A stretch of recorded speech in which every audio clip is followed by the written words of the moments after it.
الله الرحمن الرحيم. تبارك الذي بيده الملك وهو على كل شيء قدير، الذي خلق الموت والحياة ليبلوكم أيكم أحسن عملا وهو العزيز الغفور، الذي خلق 7 سماوات طباقا ما ترى في خلق الرحمن من تفاوت فارجع البصر هل ترى من فطور، ثم ارجع البصر كرتين ينقلب إليك البصر خاسئا وهو حسير،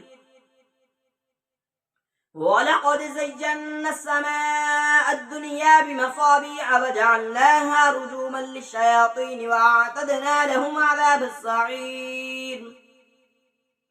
وللذين كفروا بربهم عذاب جهنم وبئس المصير، إذا ألقوا فيها سمعوا لها شهيقا وهي تفور تكاد تميز من الغيظ، كلما ألقي فيها فوج سألهم خزنتها ألم يأتكم نذير، قالوا بلى قد جاءنا نذير فكذبنا فقلنا ما نزل الله من شيء إن أنتم إلا في ضلال كبير، وقالوا لو كنا نسمع أو نعقل ما كنا في أصحاب السعير، فاعترفوا بذنبهم فسحقا لأصحاب السعير، إن الذين يخشون ربهم بالغيب لهم مغفرة وأجر كبير، وأسروا قولكم أو اجهروا به إنه عليم بذات الصدور، ألا يعلم من خلق وهو اللطيف الخبير، هو الذي جعل لكم الأرض ذلولا فامشوا في مناكبها وكلوا من رزقه وإليه النشور، أأمنتم من في السماء أن يخسف بكم الأرض فإذا هي تمور، أم أمنتم من في السماء أن يرسل عليكم حاصبا فستعلمون كيف نذير،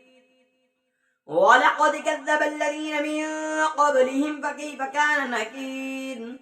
أولم يروا إلى الطير فوقهم صافات ويقبضن ما يمسكهن إلا الرحمن إنه بكل شيء بصير،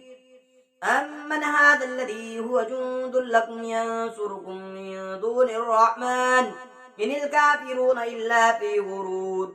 أمن هذا الذي يرزقكم إن أمسك رزقه بل لجوا في عتو ونفور، أفمن يمشي مكبا على وجهه يهدى أمن يمشي سويا على صراط مستقيم، قل هو الذي أنشأكم وجعل لكم السمع والأبصار والأفئدة قليلا ما تشكرون، قل هو الذي ذراكم في الأرض وإليه تحشرون،